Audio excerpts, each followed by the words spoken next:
खरं सांगायचं ना तर हा पिक्चर बघितल्यावर माझी अवस्था अशी होती जसं फीवर मध्ये आपल्याला रॅन्डम स्वप्न पडल्यावर माणसांची जशी अवस्था होती तशीच माझी होती. आय मीन स्क्रीनवर काय चाललंय हे कळण्यासाठी डोक्यापेक्षा जास्त पेशन्सची आवश्यकता होती. आय मीन लिटरली मूवीचा मेन कॅरेक्टर हॅल्युसिनेशन मध्ये आहे का ऑडियन्स हॅल्युसिनेशन मध्ये आहे हे पिक्चर एंड होईपर्यंत अजिबात कळलंच नाही. वेल, आपण अशा एका पिक्चर बद्दल बोलतोय ज्याचं लिटरली आपण नाव तर घेऊ शकत नाही कारण ऑफकोर्स आपल्याला चॅनल तर वाचवायचं आहे, पण आपण त्या मूवीबद्दल बोलणार आहोत कारण हे गरजेचं आहे. वेल, सगळ्यात पहिला जर मूवीच्या स्टोरी बद्दल बोलायचं झालं ना तर स्टोरीमध्ये ऍक्च्युअल पोटेन्शियल आहे. आय मीन एक असा हिरो जो ऍक्सिडेंट नंतर मेंटली अनस्टेबल झालाय. त्याला एक मुलगी दिसते जी कदाचित एक्झिस्ट पण करत नाही किंवा ती ऑलरेडी मेलेली आहे, पण ती फक्त त्यालाच एकट्याला दिसते आणि तो तिला रिअल धरून बाकी सगळ्यांशी तो फाईट करू शकत असतो. आय मीन याचा सेटअप तर पूर्ण असा सायकोलॉजिकल थ्रिलर सारखा दिसतो, पण मूवीचं एक्झिक्युशन एवढं खराब आहे. मूवी एवढ्या ब्रुटली आपल्याला प्रेझेंट केली गेली नाही, एवढे घाट पद्धतीने आपल्याला ती प्रेझेंट केली गेली आहे की आपल्याला टोटल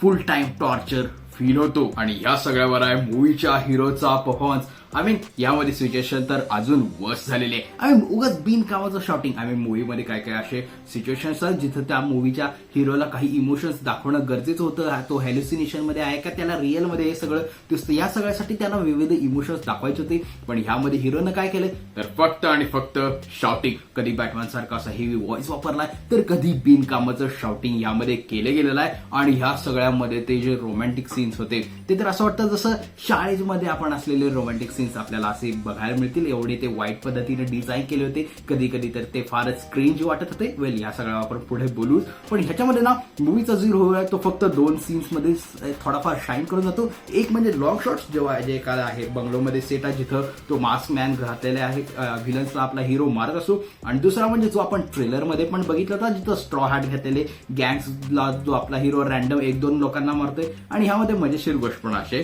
की जिथं हे जे व्हिलन्स आहेत ना यातले 90% जे व्हिलन्स आहेत ते फक्त हवेत कुऱ्हाड चालवत आहेत आणि उरलेल्या लोकांना फक्त रॅन्डमली 1-2 लोकांना आपला हिरो मारतोय. आणि मला स्वतःवर हसू तेव्हा आलं जेव्हा मूवीच्या मेकर्सनी हा जो ऍक्शन सिक्वेन्स होता हा highlight of set action sequences असा म्हणून पब्लिश केला गेलेला होता, कारण बाकीची मूवी तर लिटरली बोरिंग वाटते. आय मीन मूवी एकदम बॅडली शॉट आहे. मूवीचं एक्झिक्युशन तर त्याहून खराब आहे. मूवीच्या मेकर्सने आपल्याला सांगितलेलं होतं की आपल्याला hard core action set pieces बघायला मिळतील, ब्लड बाथ वगैरे बघायला मिळेल, पण मूवीची रियालिटी काय तर मूवीमध्ये लिटरली हार्डली एक अर्धा तासच आपल्याला ऍक्शन सिक्वेन्सेस बघायला मिळतात. बाकीच्या पूर्ण पिक्चरमध्ये आपल्याला ओव्हर ड्रॅमॅटिक स्टोरी आणि भरपूर असे गाणी बघायला मिळतात. आणि जी बॅक स्टोरी आपल्याला बघायला मिळते ती पण अशी जवळपास एक अर्धा-पाऊण तास तीच चालतो आहे. मध्ये मध्ये आपल्याला नको तेव्हा आपल्याला गाणी मध्ये बघायला मिळतात. आणि हे जे आपल्याला सो कॉल्ड ऍक्शन सिक्वेन्सेस पण जे बघायला मिळतात ना ते पण ओव्हर कटिंग आणि चॉपी एडिटिंगमुळे लिटरली वाया गेले. आय मीन 1-2 सीन्स आहेत जे लिटरली चांगले सुद्धा वाटायला लागलेले असतातच,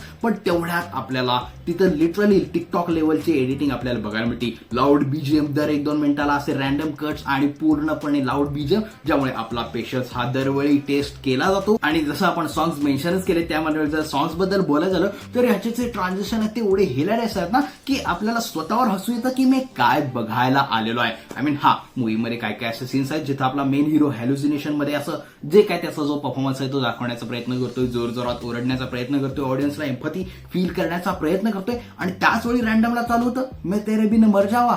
I mean seriously tone and टी एवढ्या डिफरंटली एकदम ॲब्रप्टली शिफ्ट होते ना की आपल्याला स्वतःला 2 मिनिटं कळत नाही की नक्की इथं काय चालू आहे आणि मी स्क्रीनवर काय बघतोय ते. आणि त्याचबरोबर ना मूवीचा स्क्रीन प्ले आय मीन भाई हा तर नेक्स्ट लेवल क्रेझी सीन मी याला सांगू शकेन. कारण आय मीन लिटरली 2 सीन्स मध्ये कुठलाही कनेक्शन आपल्याला ह्यामध्ये दिसत नाही. आय मीन एक सीन असा आहे जिथं आपला जो मेन हिरो हा गुंडांबरोबर लढतोय, त्यांच्याबरोबर मारामारी करतोय आणि असा रॅन्डमली त्याला तिथे एक फोन मिळतो आणि नेक्स्ट सीन आपल्याला तो आपला हिरो दुसऱ्या एका कॅरेक्टर बद्दल कन्फ्रंट करताना दिसतो. आय मीन तो तिथं कसा पोहोचला, तो ऍक्शन सेट पीस कसा संपला, तो तिथून कसा पळाला काहीच आपल्याला सांगत नाही मूवी. आय मीन मेकर्स आपल्याला लिटरली ऑडियन्सला असं ग्रँटेबल धरलेला आहे की त्यांनी ऑडियन्स आहे ना समजून तर घेतीलच ते. आणि तो लिटरली तो जो कार ऍक्सिडेंट जो दाखवला गेलाय तो आय मीन मला एक कळत नाही, जर 2 माणसं गाडी बसून जात असतील तर गाडी अशी जाते ना ती रस्त्याच्या मध्ये अशी कशी थांबून त्याला एक ट्रक येऊन धडकेल. आणि बरं चल आपण एक इमॅजिन करू की गाडीमध्ये हँडब्रेक कोणीतरी ओढला असेल, गाडी रस्त्यात अशी मध्ये आडवी झाली असेल आणि एक ट्रक येऊन त्याला धडकेल,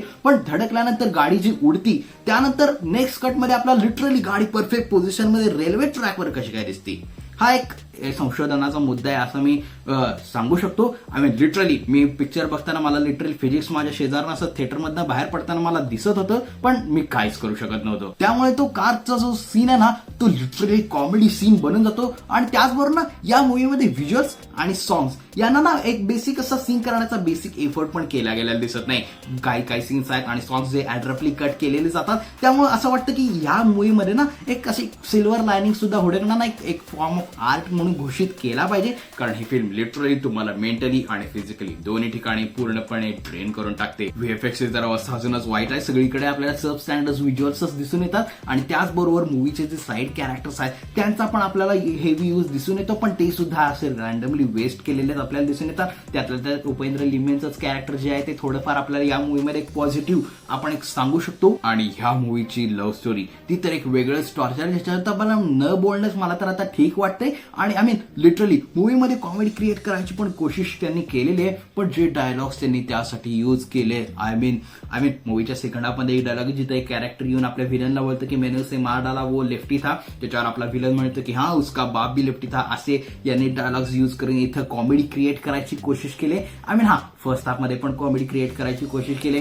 पण ते लिटरली फिल्मच्या टेम्पोला अजूनच मारून टाकतात. सो जर फायनल वर्डिक्ट जर या पिक्चर बद्दल द्यायचं झालं ना तर मूवीच्या कन्सेप्टमध्ये पोटेन्शियल तर होतं, पण मूवीचं एक्झिक्युशन एवढं वाईट आहे, एवढं पॅथेटिक आहे की ही मूवी आपल्याला लिटरली एक टॉर्चर वाटू लागते. And it's really torture. So bless your self. अगदीच जर करायला काय कामच नसेल तरी सुद्धा तुम्ही रँडमली कुठलीही मूवी बघा, हा व्हिडिओ बघा परत एकदा वाटलं सर, पण लिटरली या मूवीला तुम्ही स्किप करू शकता. बट या हा सगळा ओव्हरऑल माझा एक्सपिरियन्स होता. पण जर तुम्ही हा पिक्चर बघितला असेल तर तुम्हाला हा पिक्चर कसा वाटला हा सुद्धा मला खाली कमेंट सेक्शन मध्ये सांगायला विसरू नका. आणि वेल जर तुम्हाला हा व्हिडिओ आवडला असेल तर या व्हिडिओला लाईक करा, आपल्या मित्रांबरोबर शेअर करायला विसरू नका. आणि जर कुठेही चॅनलवर नवीन आला असेल तर चॅनलला सबस्क्राईब करून टाका. और वेल मैं मिलता हूं आपको अगली वीडियो में, लेकिन तब तक के लिए देखते रहिए वर्ल्ड वाइड SJTV.